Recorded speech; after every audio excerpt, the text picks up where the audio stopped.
सीएमएफएफ को धन्यवाद देना चाहती हूँ। उन्होंने मुझे आज का सुनहरा अवसर दिया, प्रेमचंद जयंती पे बोलने का मुझे मौका मिला, इसलिए मैं कुछ कहना चाहूँगी। सबसे पहले प्रेमचंद जी के बारे में।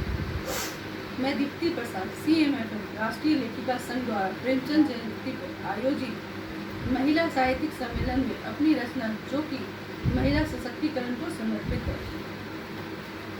जैसा कि आप लोग जानते हैं कि आज हिंदी कथा साहित्य को तिलस्मी कहानियों के झुरमुट से निकालकर जीवन के यथार्थ की ओर मोड़कर ले जाने वाले कथाकार मुंशी प्रेमचंद जी का जन्मदिन है। जन्मदिन की कहानियों के किरदार आम आदमी होते हैं। उनकी कहानियों में आम आदमी की समस्याएं और जीवन के उतार चढ़ाव को दिखाया गया है। प्रेमचंद जी के उपन्यासों में नारी के ढेरे रूप हम सबने देखे हैं, जिसे समाज को देखने, परखने और जांचने का मौका मिला है।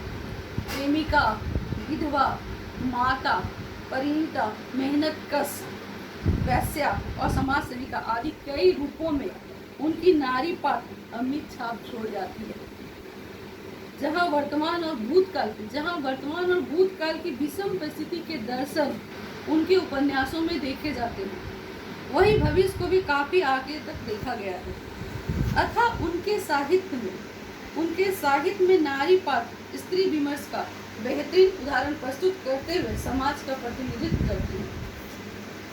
अब मैं अपनी बातें आगे बढ़ाते हुए और आपका सहयोग चाहती हूँ, ताकि आपके सहयोग के बिना मैं आगे बढ़ नहीं सकती, इसलिए आप मुझे सहयोग करें। आप लोग तो मैं कुछ बातें करना चाह रही हूँ, जो समाज के कुछ चीज़ें जिसको मैं उठाना चाहती हूँ, उन तथ्यों को उजागर करना चाहती हूँ और आपका सहयोग चाहती हूँ।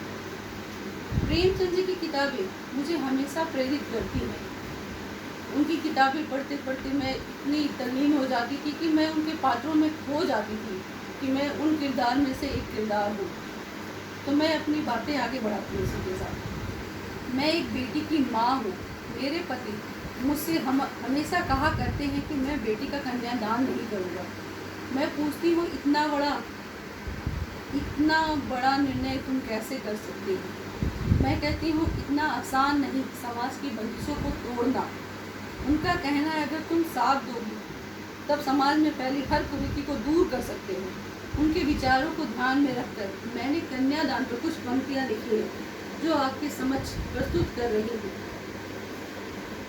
कन्यादान नहीं करूँगा तुम्हारा, तुम मेरे कलेजे का टुकड़ा हो। कन्यादान नहीं करूँगा तुम्हारा, तुम मेरे कलेजे का टुकड़ा हो। तुम मेरी बेटी हो, कोई चीज़ नहीं जिसे मैं दान में दे दूँ।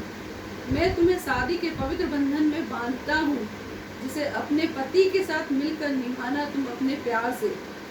अपनी बगिया को महकाना तुम। मैं तुम्हें अलविदा नहीं कह रहा। आज से तुम्हारे दो घर, अब जी चाहे आना तुम अपने नए। आज से तुम्हारे दो घर, जब जी चाहे आना तुम अपने नए बगिया में, सबको अपना बनाना तुम। पर कभी भी ना मर के जीना, ना जी के मरना तुम। तुम आज की शक्तिशाली नारी हो। तुम जिंदगी को जीना भरपूर। मैं दान नहीं कर रहा तुम्हारा। प्यार के एक और बंधन में बांध रहा हूँ, और उसे प्यार से निभाना तुम। ये शब्द एक पिता के लिए की तरफ से बेटी के लिए प्यार है, जो दर्शा रही हूँ मैं इन बातों में। मगर मेरी बात यही खत्म नहीं हुई। मगर मेरे कुछ सवाल है जो समाज पर आक्षेप है। आप थोड़ा ध्यान देकर मेरी बातों को सुनिए और समझिए कि मैं अपने शब्दों से क्या बोलना चाह रही हूँ। कन्यादान एक महादान है, बस यही बात बार बार सुना। कन्यादान एक महादान है, बस यही बात बार बार सुना। धन पराया कह कर नारी अस्तित्व का दमन सुना। नारी गाय, भैंस, बकरी या कोई यह वस्तु जो दान किया हो। गाय, भैंस, बकरी है या कोई वस्तु जो दान किया। अपमानित हर बार हुई